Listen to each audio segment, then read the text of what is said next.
भारत के माननीय प्रधानमंत्री महोदय श्री नरेंद्र मोदी जी को आपके प्रेरणादायी भाषण के लिए।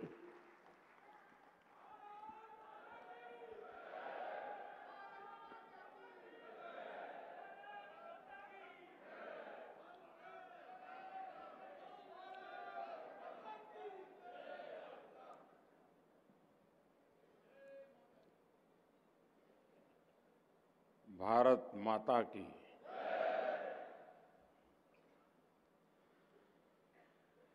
गुजरात के लोकप्रिय मुख्यमंत्री श्री भूपेंद्र भाई पटेल, केंद्रीय मंत्रिमंडल में मेरे सहयोगी अमित भाई शाह, मनसुख भाई मांडविया, संसद में मेरे साथी CR पाटिल, गुजरात सरकार में मंत्री जगदीश भाई विश्वकर्मा, सांसदगण, विधायकगण,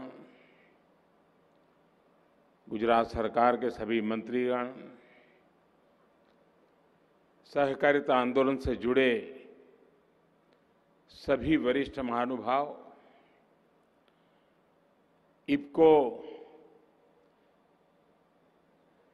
प्रीमाइसिस में भी एक बड़ा कार्यक्रम इसके साथ पैरेलल चल रहा है। वहां उपस्थित इफ्को के चेयरमैन दिलीप भाई, इफ्को के सभी साथी, देश भर में लाखों स्थानों पर आज सारे किसान गुजरात के गांधीनगर के महात्मा मंदिर से जुड़े हुए हैं। मैं उन सभी किसानों को भी नमस्कार करता हूं। आज यहां हम सहकार से समृद्धि की चर्चा कर रहे हैं। सहकार गांव के स्वावलंबन का भी बहुत बड़ा माध्यम है और उसमें आत्मनिर्भर भारत की ऊर्जा है। आत्मनिर्भर भारत के निर्माण के लिए गांव का आत्मनिर्भर होना बहुत आवश्यक है और इसलिए पूज्य बापू और सरदार साहब ने जो रास्ता हमें दिखाया,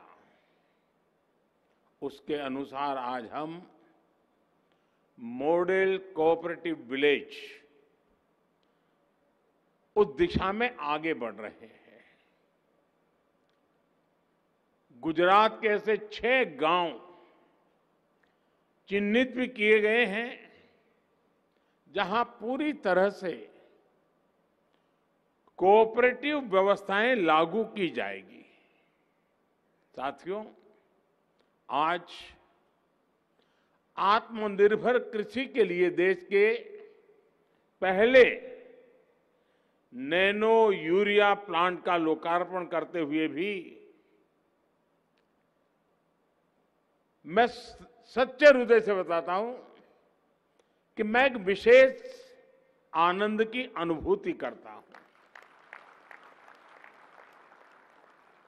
जरा कल्पना कीजिए, आज जब किसान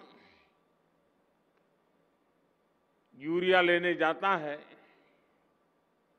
उस दृश्य को जरा मन में लाइए और होने वाला क्या है उसका मैं वर्णन करता हूं, उसको जरा मन पर लाइए। अब यूरिया की एक बोरी, उसकी जितनी ताकत है, यानी यूरिया की बोरी की ताकत एक बोतल में समा गई है। यानी नैनो यूरिया की आधा लीटर बोतल किसान की एक बोरी यूरिया की जरूरत को पूरा करेगी। कितना खर्चा कम हो जाएगा ट्रांसपोर्टेशन का, बाकी सब चीजों का। और कल्पना कीजिए छोटे किसानों के लिए ये कितना बड़ा संबल है। साथियों, ये जो आधुनिक प्लांट कलोल में लगा है, इसकी कैपेसिटी अभी 1.5 लाख बोतल के उत्पादन की है, लेकिन आने वाले समय में ऐसे 8 और प्लांट देश में लगने वाले हैं। इससे यूरिया पर विदेशी निर्भरता कम होगी, देश का पैसा भी बचेगा। मुझे उम्मीद है ये इनोवेशन सिर्फ नैनो यूरिया तक ही सीमित नहीं रहेगा। मुझे विश्वास है कि भविष्य में अन्य नैनो फर्टिलाइजर भी हमारे किसानों को मिल सकते हैं। हमारे वैज्ञानिक उस पर आज काम कर भी रहे हैं। साथियों, फर्टिलाइजर में इस नैनो टेक्नोलॉजी में आत्मनिर्भरता की तरफ जो कदम हमने रखा है वो कितना महत्वपूर्ण है, ये मैं चाहूंगा हर देशवासी ने समझना चाहिए। भारत में फर्टिलाइजर के मामले में दुनिया का दूसरा सबसे बड़ा कंज्यूमर है,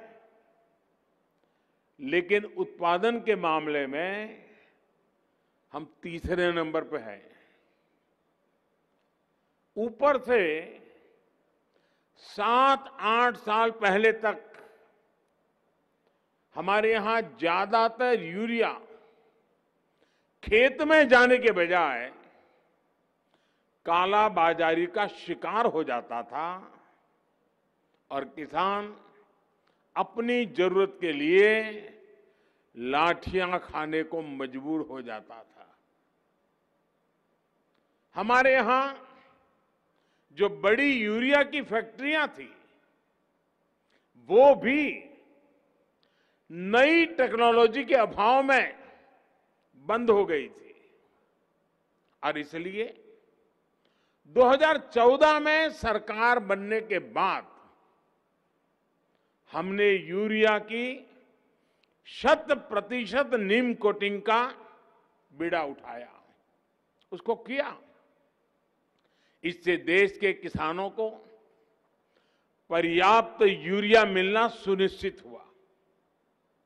साथ ही हमने उत्तर प्रदेश, बिहार, झारखंड, उड़ीसा और तेलंगाना, वहां जो 5 बंद पड़े खाद के कारखाने थे, उन बंद पड़े हुए खाद के कारखानों को फिर चालू करने का काम शुरू किया और उसमें यूपी और तेलंगाना की फैक्ट्रियां चालू भी हो चुकी है, उत्पादन हो रहा है और बाकी 3 भी बहुत ही जल्द अपना काम करना शुरू कर देगी। साथियों, फर्टिलाइजर की अपनी जरूरतों को पूरा करने के लिए भारत दशकों से बहुत बड़ी मात्रा में विदेशों पर डिपेंडेंट है। हम इंपोर्ट करते हैं, आयात करते हैं।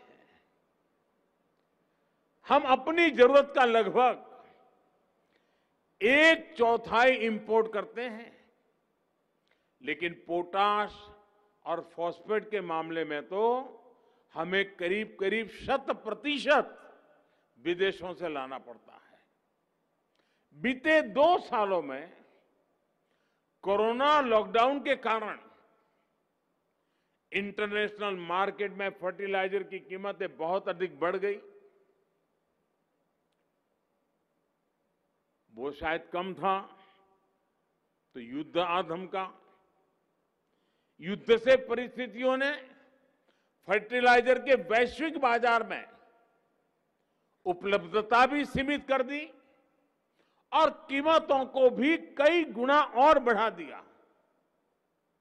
साथियों, किसानों के प्रति संवेदनशील हमारी सरकार ने तय किया कि अंतर्राष्ट्रीय स्थितियां चिंताजनक है।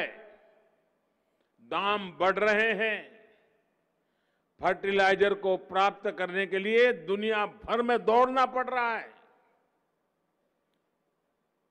कठिनाइयां हैं, मुसीबतें हैं, लेकिन हमने कोशिश ये की है कि ये सारी मुसीबतें हम झेलते रहेंगे, लेकिन किसान पर इसका असर नहीं पड़ने देंगे।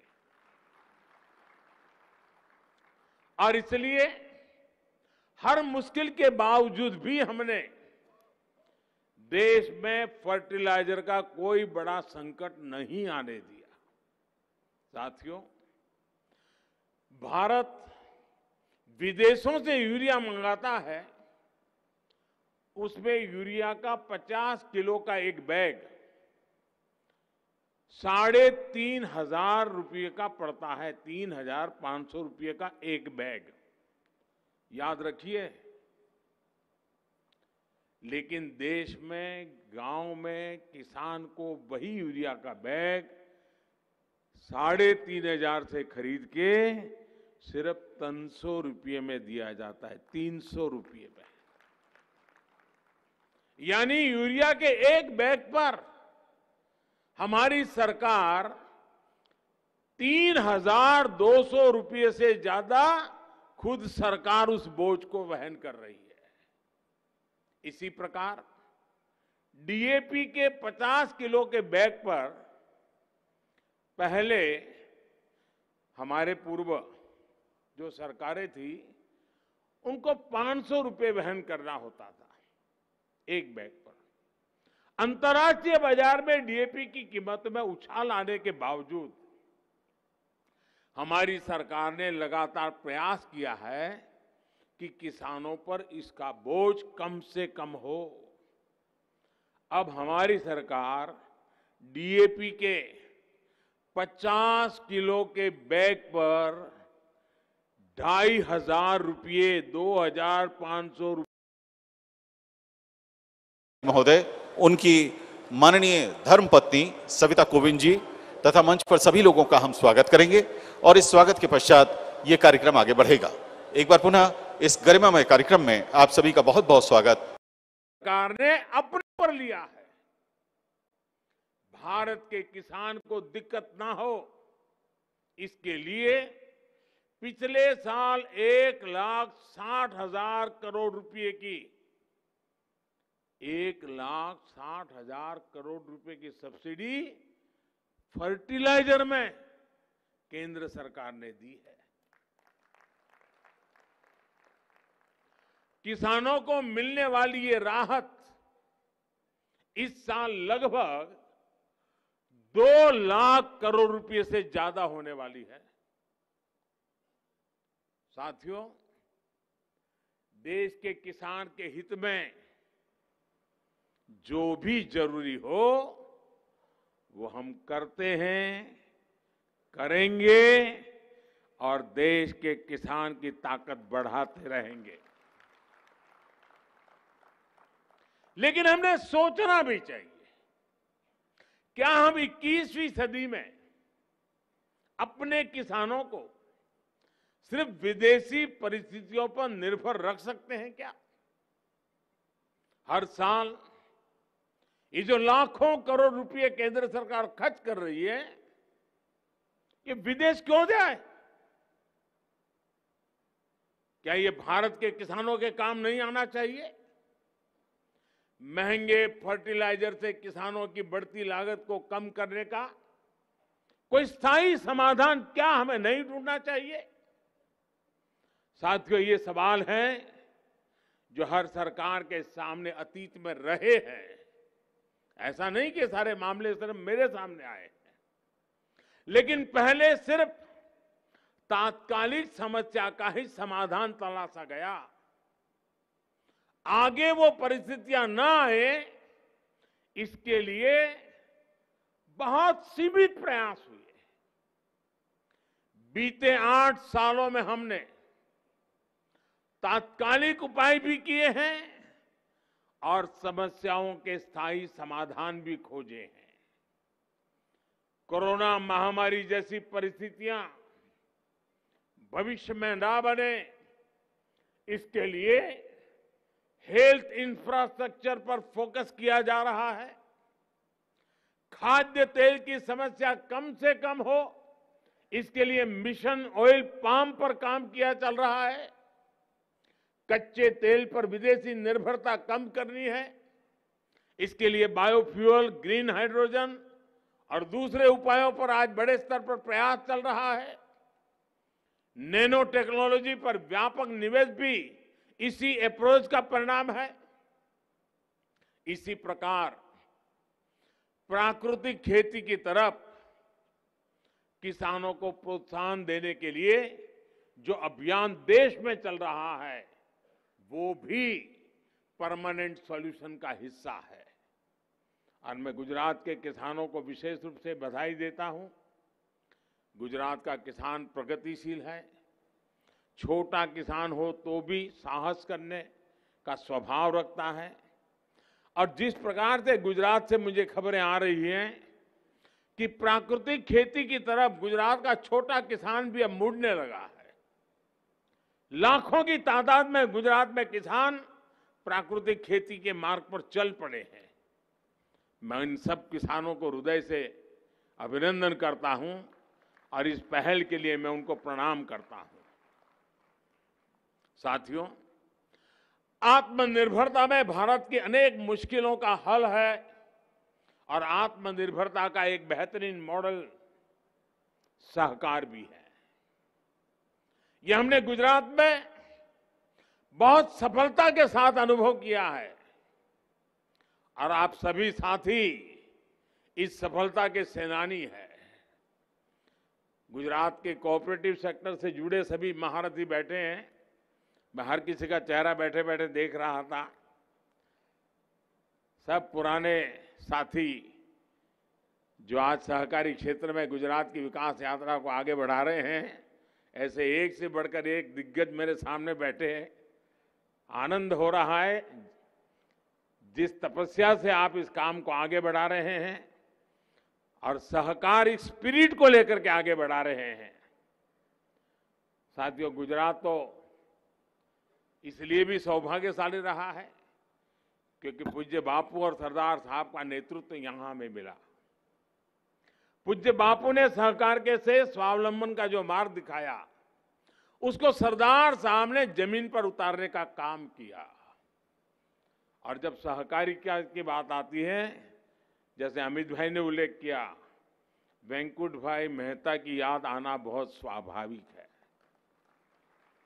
और आज भी भारत सरकार एक बहुत बड़ी इंस्टीट्यूट उनके नाम पर चलाती है, लेकिन वो भी धीरे धीरे भुला दिया गया था।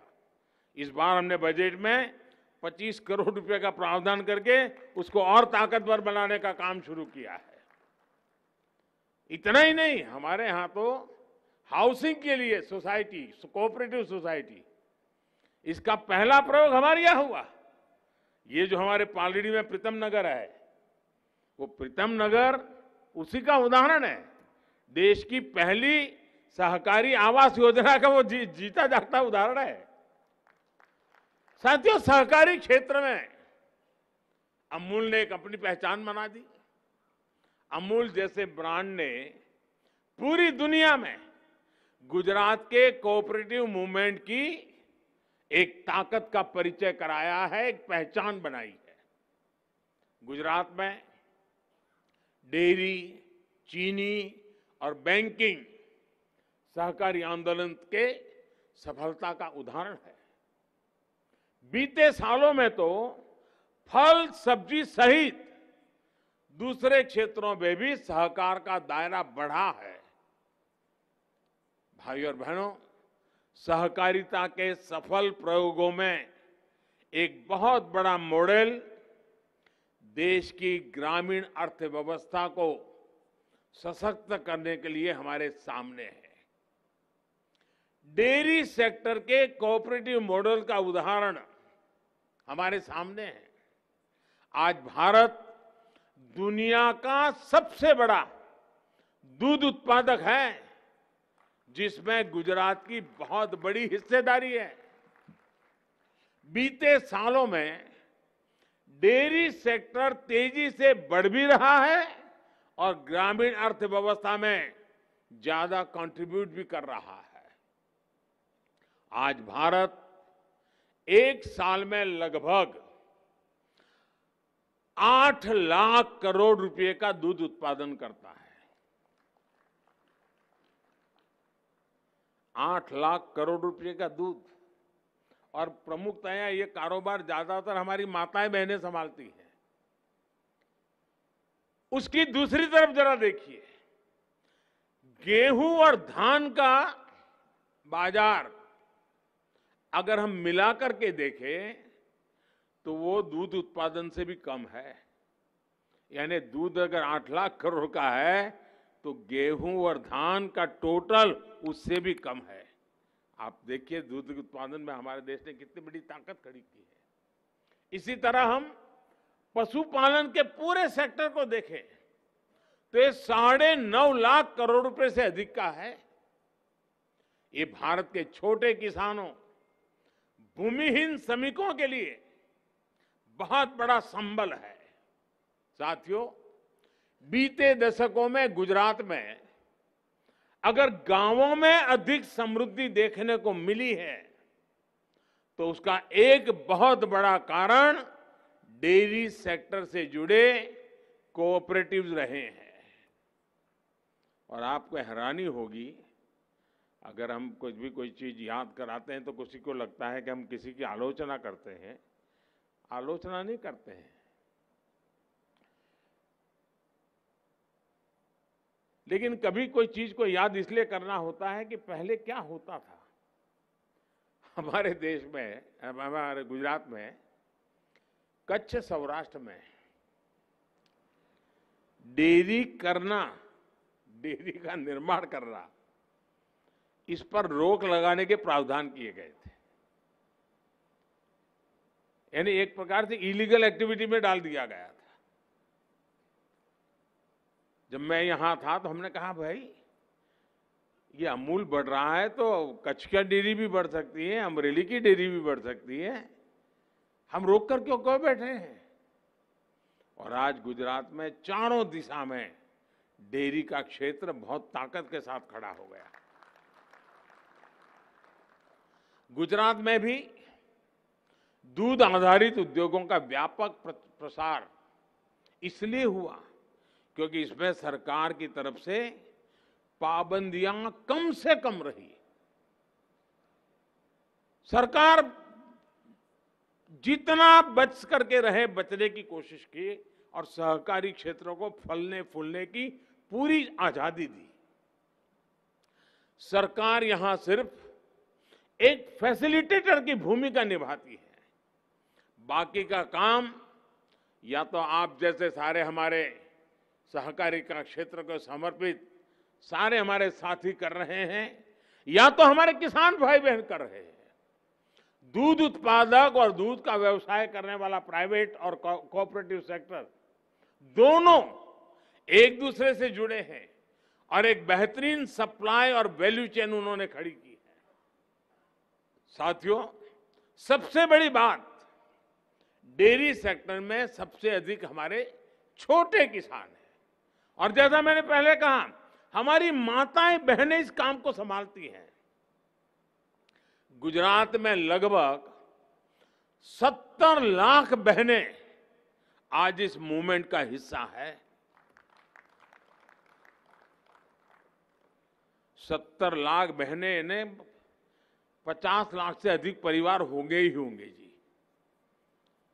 5,500 से अधिक मिल्क कोऑपरेटिव सोसाइटी आज गुजरात में हमारी माताएं बहनें चला रही है। अमूल जैसे अंतर्राष्ट्रीय ब्रांड को बनाने में भी गुजरात के हमारी बहनों की बहुत बड़ी भूमिका है।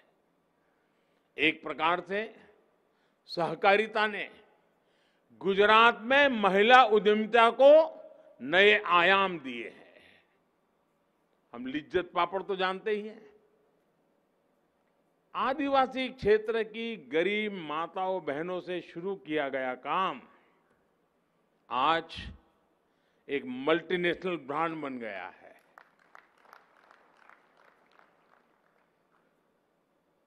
दुनिया भर में भारतीय पहुंचा होगा तो साथ में लिज्जत पापड़ भी पहुंचा होगा। और पहली बार मुझे गर्व इस बात का है कि इतने सालों से लिज्जत पापड़ का काम बढ़ा, इतना बढ़ा, लेकिन कभी किसी ने उसकी सूंघ नहीं ली। हमने पिछली बार पद्मश्री का अवार्ड उनको दिया जिन्होंने इस लिज्जत पापड़ को, अब तो उनकी आयु 90 से ऊपर हो गई है, मूल गुजराती है, मुंबई में रहते हैं, लेकिन वो माताजी आई और उन्होंने बहुत आशीर्वाद दिए। यानी हमारी सहकारिता का स्पिरिट और हमारी माताओं बहनों का एक कौशल्य, अगर अमूल ब्रांड बन जाता है तो लिज्जत भी तो एक ब्रांड बन गया है। हमारी बहनों बेटियों के मैनेजमेंट कौशल को अगर देखना है तो कोऑपरेटिव्स में हम स्पष्ट रूप से देख सकते हैं। साथियों, सबका साथ, सबका विकास, सबका विश्वास और सबका प्रयास, इस मंत्र पर हम चल रहे हैं। ये मंत्र अपने आप में सहकार की आत्मा ही है, सहकार की सीमाओं के अंदर ही है ये मंत्र। इसलिए सहकार की स्पिरिट को आजादी के अमृत काल की स्पिरिट से जोड़ने के लिए हम निरंतर आगे बढ़ रहे हैं। इसी उद्देश्य के साथ केंद्र में सहकारिता के लिए अलग मंत्रालय का गठन किया गया और कोशिश यही है कि देश में सहकारिता आधारित आर्थिक मॉडल को प्रोत्साहित किया जाए। इसके लिए एक के बाद एक नए कदम उठाए जा रहे हैं। हमारा प्रयास है कि सहकारी समितियां को, संस्थानों को हम मार्केट में कॉम्पिटिटिव बनाएं, उनको बाकी मार्केट प्लेयर के साथ लेवल प्लेइंग फील्ड उपलब्ध कराएं। बीते सालों में हमने कोऑपरेटिव सोसाइटी से जुड़े टैक्स में भी कटौती करके उन्हें राहत दी है। अमित भाई ने इसका वर्णन कम शब्दों में किया, लेकिन बहुत सारे कदम उठाए हमने। सरचार्ज की बात उन्होंने कही और पहले तो शिकायत रहती थी, इसमें भी सुधार करते हुए हमने सहकारी समितियों को किसान उत्पादक संघों के बराबर करके रख दिया। इससे सहकारी समितियों को ग्रो करने में बहुत मदद मिलेगी। साथियों, यही नहीं, सहकारी समितियों को, सहकारी बैंकों को आधुनिक डिजिटल टेक्नोलॉजी से जोड़ने का भी एक बहुत बड़ा प्रयास चल रहा है। गुजरात में इसमें बहुत प्रशंसनीय काम शुरू हो रहा है। इतना ही नहीं, मैं जब मुख्यमंत्री था तो सहकारी क्षेत्र में, जो अमित भाई ने थोड़ा वर्णन किया, इनकम टैक्स लगता था और मैं भारत सरकार को चिट्ठी लिखता रहता था। और भारत सरकार में भी ये डिपार्टमेंट वो लोग संभालते थे जो खुद सहकारी आंदोलन से जुड़े हुए थे, लेकिन उन्होंने गुजरात की बात मानी नहीं, देश के सहकारिता के क्षेत्र के लोगों की बात मानी नहीं। हमने जाकर के उस समस्या का भी समाधान कर दिया। साथियों, मुझे बताया गया है कि डिस्ट्रिक्ट कोऑपरेटिव बैंकों ने लगभग 8 लाख किसानों को रुपये किसान कार्ड जारी किए हैं। बाकी बैंकों की तरह ही ऑनलाइन बैंकिंग की सुविधा भी आज किसानों को मिल रही है। जब देश की सभी, जिसका अभी अमित भाई ने वर्णन किया, 63,000 primary agriculture credit society, PACS, PACS कंप्यूटरीकृत हो जाएगी, कंप्यूटराइजेशन उसका हो जाएगा, तो हमारी कोऑपरेटिव की तस्वीर पूरी तरह बदल जाने वाली है। इससे हमारे किसानों को बहुत लाभ होगा, क्योंकि इन सोसाइटीज में अधिकांश सदस्य किसान ही है। मुझे एक और खुशी की बात है, मुझे बीच में पता चला कि अब सहकारी क्षेत्र से जुड़े हुए कई लोग भारत सरकार का जो जैम पोर्टल है, कुछ भी खरीदी करनी है तो जैम पोर्टल के माध्यम से करते हैं। उसके कारण एक ट्रांसपेरेंसी आई है, गति बढ़ी है और दाम भी कम खर्चे में आवश्यकता पूरी हो रही है। भारत सरकार के जेम पोर्टल को सहकारी क्षेत्र के लोगों ने स्वीकार किया है, इसलिए मैं सहकारी क्षेत्र के लोगों का हृदय से धन्यवाद करता हूं। साथियों, सहकार की सबसे बड़ी ताकत भरोसा है, सहयोग है, सबके सामर्थ्य से संगठन के सामर्थ्य को बढ़ाने का है। यही आजादी के अमृत काल में भारत की सफलता की गारंटी है। हमारे यहां जिसको भी छोटा समझकर कम आंका गया, उसको अमृत काल में बड़ी ताकत बनाने पर हम काम कर रहे हैं। छोटे किसानों को आज हर प्रकार से सशक्त किया जा रहा है।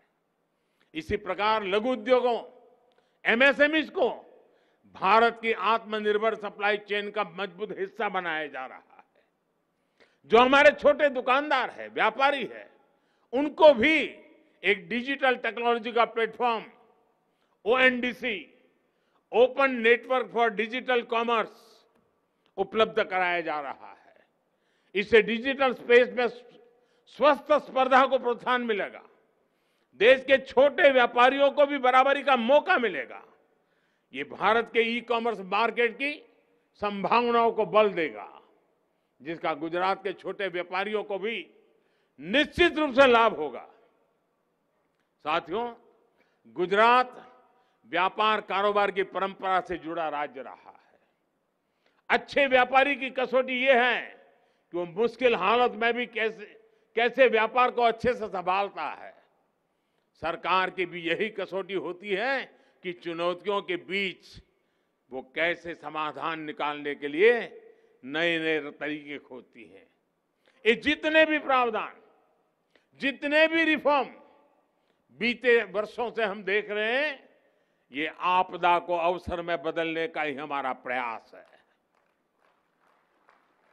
मुझे विश्वास है कि सहकार की हमारी स्पिरिट हमें अपने संकल्पों की सिद्धि में मदद करेगी। और अब एक बहुत बढ़िया वाक्य भूपेंद्र भाई ने अपने भाषण में कहा। उन्होंने कहा कि आजादी के पहले आजादी का एक शस्त्र था असहकार, आजादी के बाद समृद्धि का एक शस्त्र है सहकार। असहकार से सहकार तक की ये यात्रा समृद्धि की ऊंचाइयों को प्राप्त करने वाली, सबका साथ सबका विकास के मंत्र को चरितार्थ करने वाले हमारी राह है। इस राह पर आत्मविश्वास के साथ हम चले, देश भर के लोगों को भी इस पवित्र कार्य से हम जोड़े। गुजरात की कोऑपरेटिव मूवमेंट का विस्तार हिंदुस्तान के और क्षेत्रों में जितना ज्यादा हो, उस क्षेत्र के लोगों की भलाई के लिए काम आएगा। मैं गुजरात सरकार का बहुत आभारी हूं कि सहकारी क्षेत्र के इन दिग्गजों के साथ आज मुझे मिलने का अवसर मिला, क्योंकि जब मैं गुजरात में था हमेशा उन्हें अपनी शिकायतें लेकर के आना पड़ता था, लेकिन आज वो अपना रिपोर्ट कार्ड लेकर के आते हैं कि हम इतने कम समय में यहां पहुंच गए, हमने हमारी सोसाइटी को यहां ले गए, हमने हमारी संस्था को यहां पहुंचा दिया, पहले हमारा टर्नओवर इतना था, अब हमारा टर्नओवर इतना हो गया।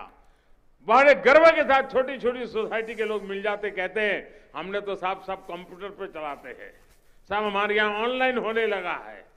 ये जो बदलाव गुजरात के सहकारी क्षेत्र में देखने को मिलता है, वो अपने आप में गर्व करने वाला है। मैं आज आपकी इस तपस्या को प्रणाम करता हूं, इस महान परंपरा को प्रणाम करता हूं, और आजादी के इतने 75 साल जब मना रहे हैं, तब जिसके बीज पहले बोए गए थे, आज वो वट वृक्ष बन करके गुजरात के सार्वजनिक जीवन में, रचनात्मक प्रवृत्ति में, आर्थिक व्यवस्था के आधार सहकारी प्रवृत्ति के रूप में बढ़ रहा है। वो अपने आप में एक प्रसन्नता का, आनंद का विषय में सबको प्रणाम करते हुए, हृदय से आपका धन्यवाद करते हुए मेरी वाणी को विराम देता हूं। मेरे साथ पूरी ताकत से बोलिए, भारत माता की,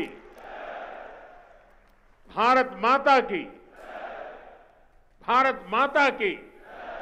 धन्यवाद। नया संकल्प है, नई है ऊर्जा, नया है मंत्र, नया है प्राण।